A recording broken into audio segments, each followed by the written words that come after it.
welcome to Western Stage Diaries, where we go backstage to meet the stars of the West End. And today I'm at the Playhouse Theatre, stage door, where we're about to go in and meet Matthew Spencer. Hello. Hi. Good to meet you. How you doing? Matthew, I'm Jen. Hi, lovely to meet you. This is Matthew's dressing room, which he shares with some other members of the cast here in the play 1984.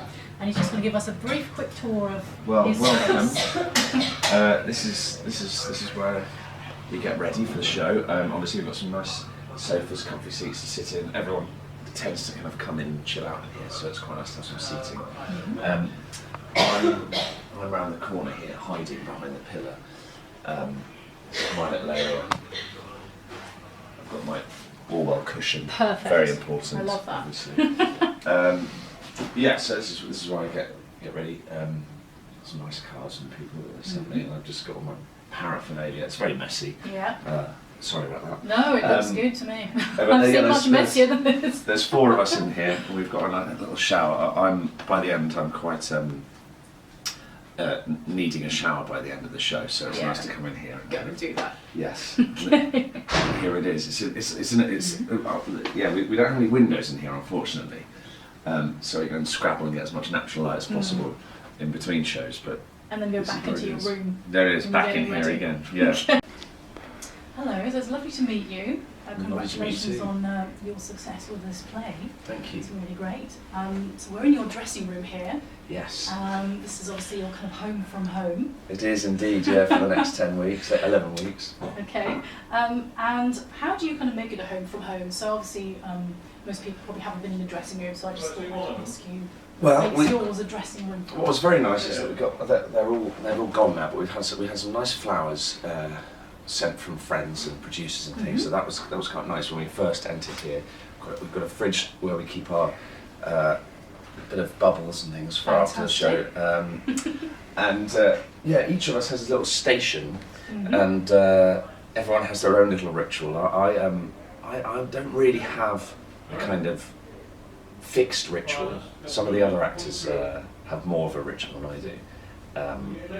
But it's quite snug. Everyone here, everyone's dressing rooms are off this one corridor.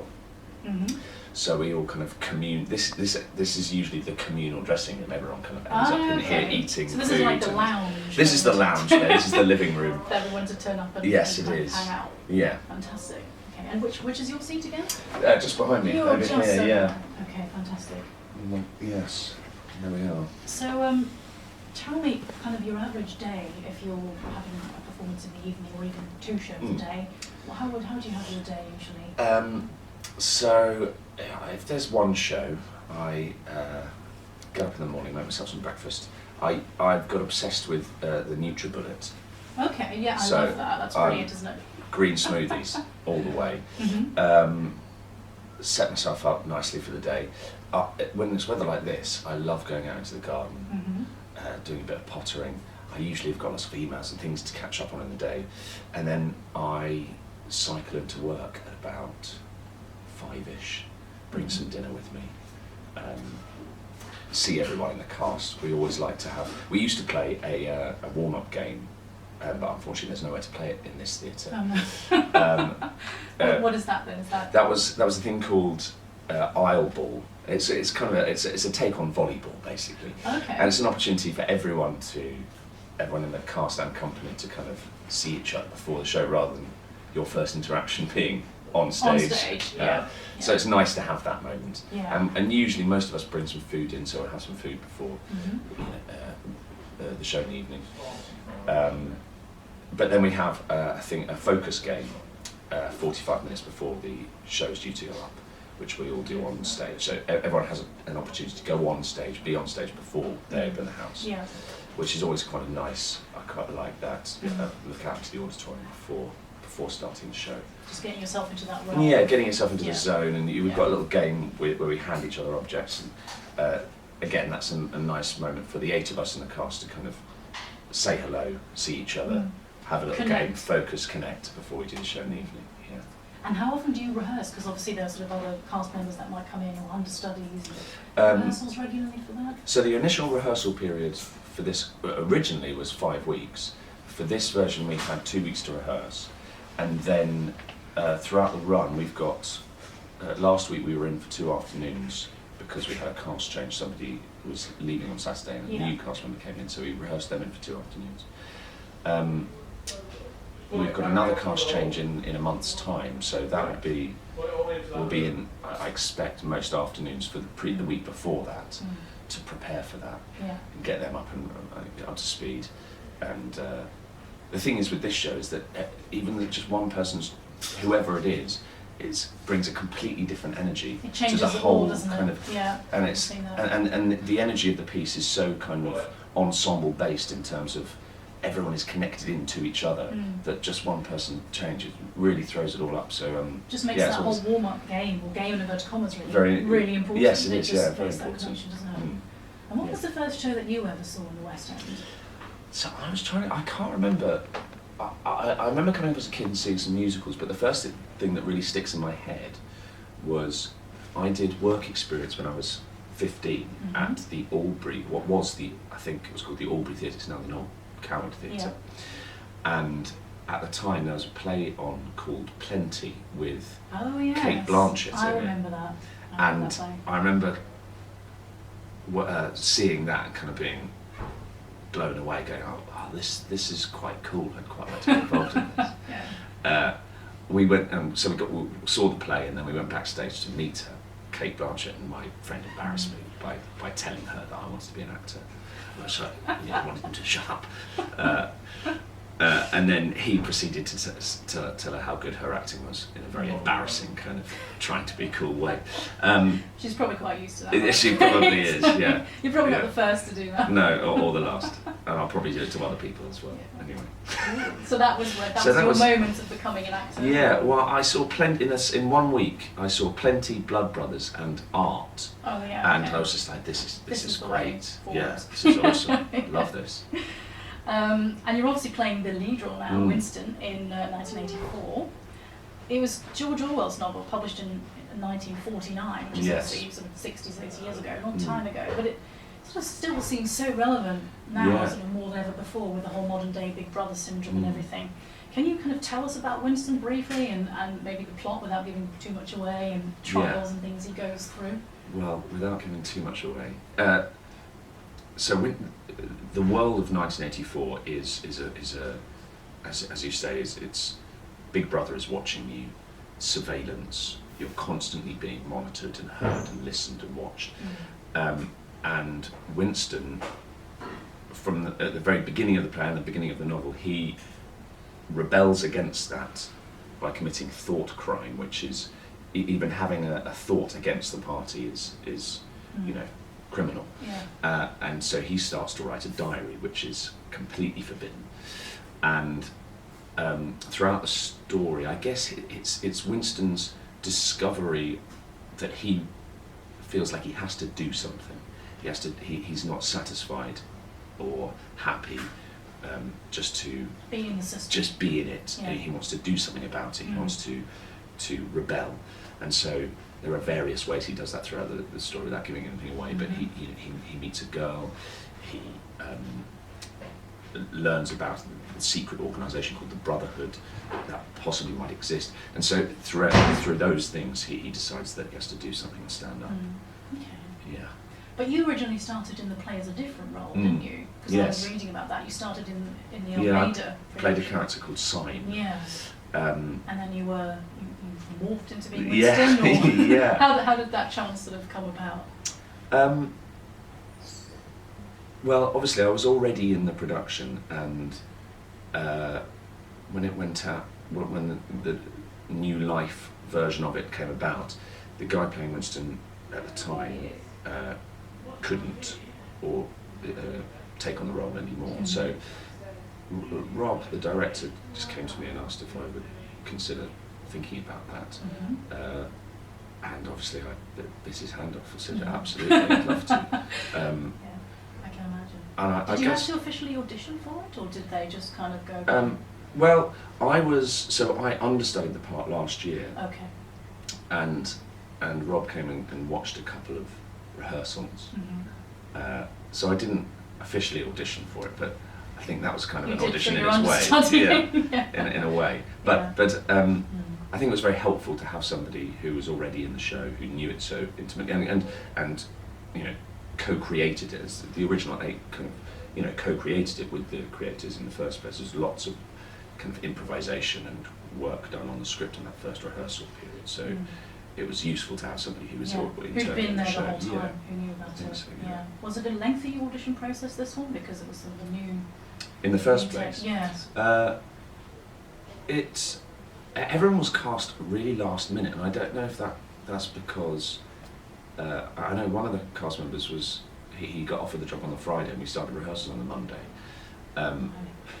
So I think it was quite a lengthy, especially for the original Winstons and Julias. I think it was quite a, because they were very keen to get the right people for the job. Yes. Right 8 people who would work together really well. And create, as I said, an ensemble of actors who would not just turn up and speak the lines, but also create and bring that kind of the energy, into it, and the creative energy into it as well. It sounds, I mean, the more you talk about it, sounds very much like an ensemble piece, doesn't it? Really, I mean, as you're obviously playing Winston, but it sounds like everybody has their little bit they absolutely, and I think that's, you know, important to keep in mind as well, is just how important that whole ensemble feel of every production is. Yeah, everyone plays their role, so to speak, to make it all work. It's always really important in jobs, but this seems even more than most, and it is a genuine ensemble as well. It's I've definitely had friends or been involved in productions that kind of say they are ensemble, but this one really has that feel of it's this really tight unit. Everyone's lovely, everyone really gets on, and there's everyone seems alive to the work every night as well. If anyone offers us something different, people go with that. It's great. That's it's really great. Yeah. Sounds like a dream job. Yeah. Sounds like the job you were dreaming about when you were in the yeah, exactly. Yeah. Here it is. And I had a look at every other kind of role that you've been doing. You've been, as in loads of regional theatres, sort of Nicholas Nickleby, the Charles Dickens, obviously Shakespeare's Romeo and Juliet, This Happy Breed, Noel Coward, and all kinds of theatres, from the Nottingham Playhouse to Theatre Royal Bath, Chichester Festival, and Toronto as well. Yeah. So I'm thinking, what's it like to kind of tour, and you know, kind of in contrast to being in one place in the West End all the time, being away from home and dealing with a different town every week and a different country, I guess, as well. It's a mixture of it being quite tough, being on the road and kind of going out to different places, being away from home. That is a tough part of the job in terms of being away from your partner or your family or whatever. Yeah. But on the flip side, it is also it's very exciting, especially when we toured this piece. You get very different energies from the audience in each town. Yes, I can imagine. And it's really exciting to take a piece that you really believe in and take it to some places that wouldn't necessarily have that kind of theatre there, and kind of shock and surprise and entertain and move, and you know, people in all over the country and the world. We're taking this out to Australia first in October, and then we're going out to the States and going to LA, Boston and Washington next year. So that will be, again, completely different audiences. So it's very exciting. It is, yeah. How much time do you spend in each of those places? I'm assuming it's obviously more than a week. Yeah, those ones are You're there for maybe a month or 5 weeks at a time. Okay, yeah. So you have some time to adjust. Yeah, actually, you do. Yeah. Maybe even see the place rather than just see the theatre. Yeah, which can be the case if you're doing UK tours. You're just kind of in and out in 5 days. Theatre, yeah. And obviously, I'm going to have to ask this about your involvement with My Family. The television show. Yeah, I did one episode of that many years ago. And I guess my question would be, how different is, you know, stage production like you're doing now to television acting?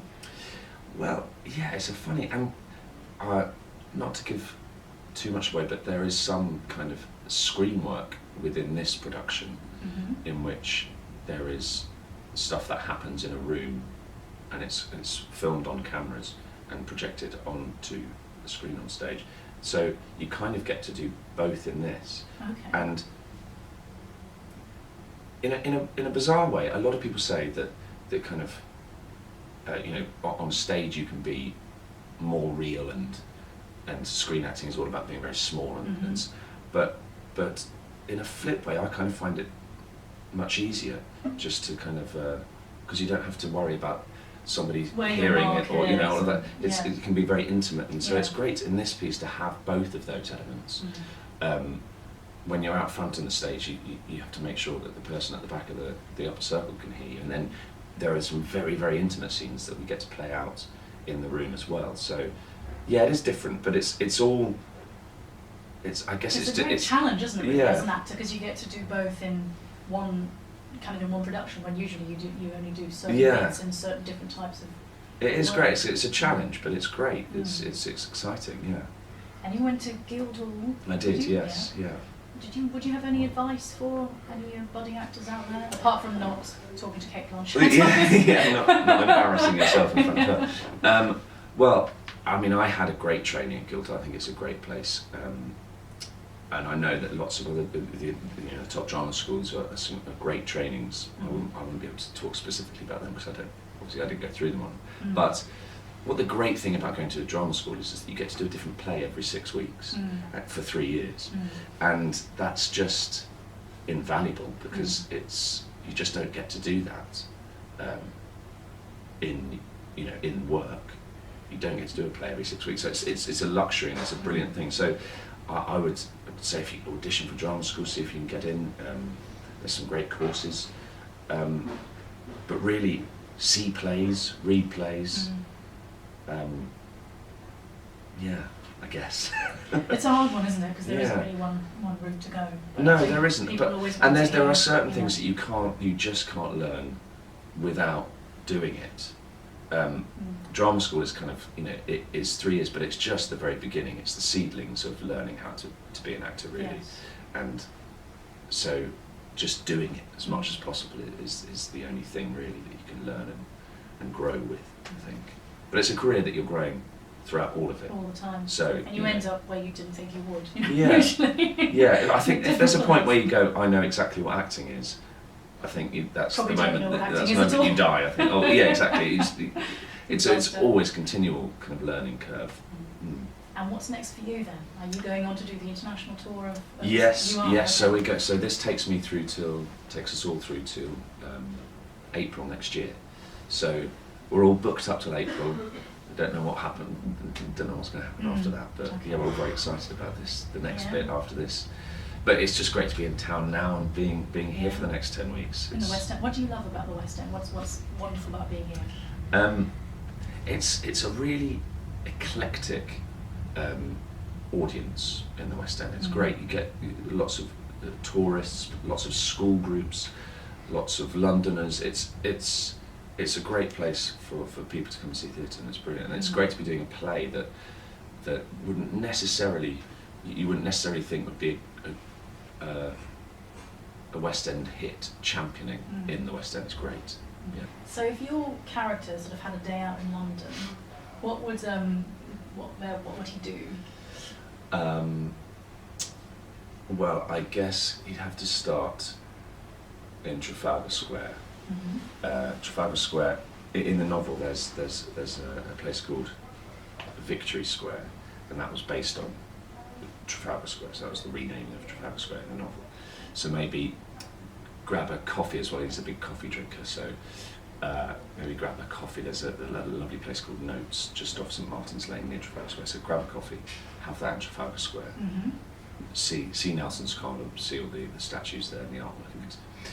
Then maybe go on to, well, me personally, I am a lover of the Science Museum. It's brilliant, isn't it? I think it's great. My fiance's nephews love it. Just could spend hours in there, as could I. So maybe visit the Science Museum, and then there's a place called the Chestnut Tree Cafe in the novel and the play of 1984, and I think that was based on Cafe Royal that's just off Regent Street. So perhaps go and have some afternoon tea or bite sweet or something in there as well. Cream tea, something like that. Yeah. Scones. Sounds good. That does sound good. I might do it now. Yeah, let's go and head on. And then I guess you probably go. And then I'd have to come and see the play. Really, Yes. I guess that would be the only way to finish it off. Yeah.